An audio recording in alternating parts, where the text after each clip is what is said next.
Hello, Mark. I'm Judy, and I'm number 4. I'm going to read out Eulogy for the Martyred Children to you. Eulogy for the Martyred Children, September 18, 1963, Birmingham, Alabama. This afternoon we gather in the quiet of the sanctuary to pay our last tribute of respect to these beautiful children of God. They entered the stage of history just a few years ago, and in the brief years that they were privileged to act on this mortal stage, they played their parts exceedingly well. Now the curtain falls, they move through the exit. The drama of their earthly life comes to a close. They are now committed back to that eternity from which they came. These children, unfolding, innocent, and beautiful, were the victims of one of the most vicious and tragic crimes ever perpetrated against humanity. Yet they died nobly. They are the martyred heroines of the Holy Crusade for freedom and human dignity. And so this afternoon, in a real sense, they have something to say to each of us in their death. They have something to say to every minister of the gospel who has remained silent behind the safe security of stained glass windows. They have something to say to every politician who has fed his constituents with the salt bread of hatred and the spoiled meat of reason. They have something to say to a federal government that has compromised with their undemocratic practice of southern desecrate and the blatant hypocrisy of right-wing northern Republicans. They have something to say to every Negro who has passively accepted the evil system of segregation and who has stood on the sidelines in a mighty struggle for justice. They say to each of us, black and white alike, that we must substitute courage for caution.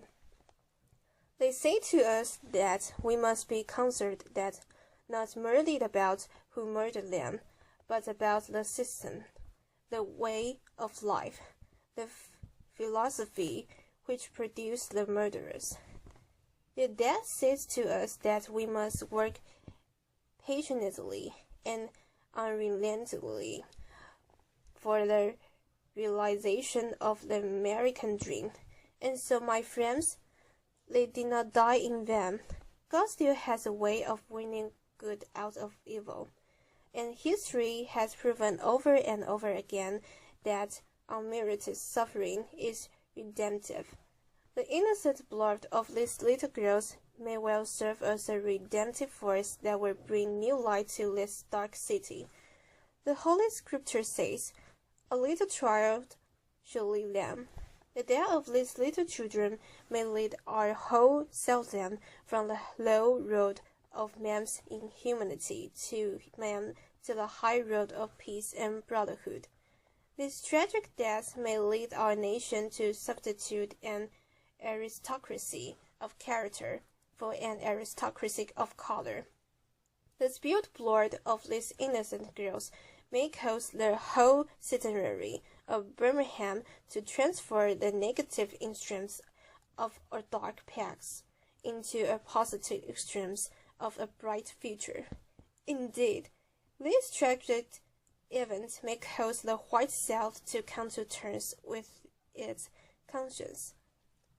And so I stand here to say this afternoon to all assembled here that in spite of the darkness of this hour, we must not despair.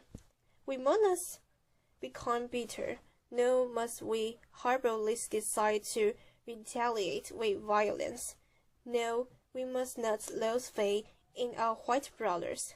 Somehow we must believe that the most misguided among them can learn to respect the dignity and the worth of all human personality. May I now say the word to you, the member of the bereaved families? It is almost impossible to say anything that can console you at this difficult hour and remove the deep clouds of disappointment which are floating in your mental skies. But I hope you can find a little consolation from the universality of this experience that comes to every individual. There is amazing democracy about death. It is not aristocracy for some of the people, but a democracy for all of the people. Kings die and beggars die. Rich men and poor men die. Old men die and young men die. Death comes to the innocent and it comes to the guilty. Death is the irreducible common denominator of all men. I hope you can find some consolation from Christianity's affirmation that death is not the end. Death is not a period that ends the great sentence of life, but a comma that punctuates it to more lofty significance. Death is not a blind alley that leads the human race into a state of nothingness, but an open door which leads man into life eternal. That this daring faith, this great invincible summons, be your sustained power during these trying days. Now I say to you in conclusion, life is hard, at times as hard as crucible sting.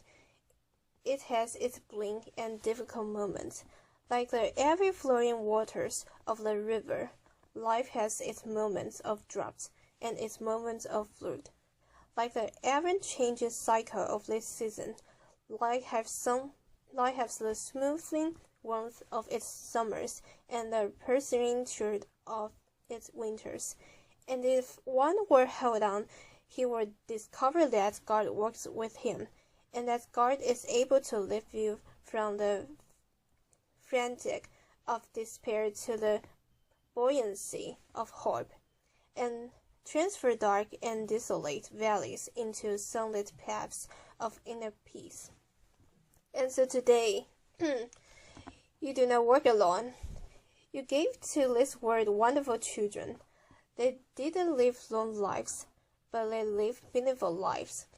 Their lives are distressingly small and in quantity, but glowing large in quality.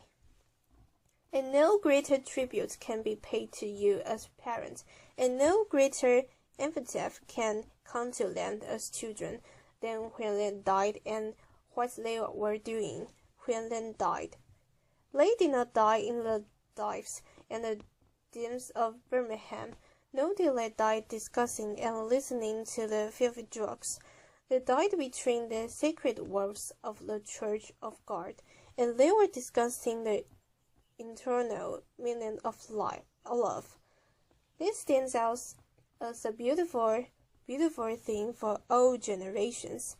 Shakespeare had hitherto to say some beautiful words as he stood over the dead body of the helmet. And today, as I stand over the remains of these beautiful darling girls, I paraphrase the words of Shakespeare. Good night, sweet princess. Good night, those who symbolize a new day. And now the flight of angels take this to the eternal rest. God bless you. Bye-bye, Mark.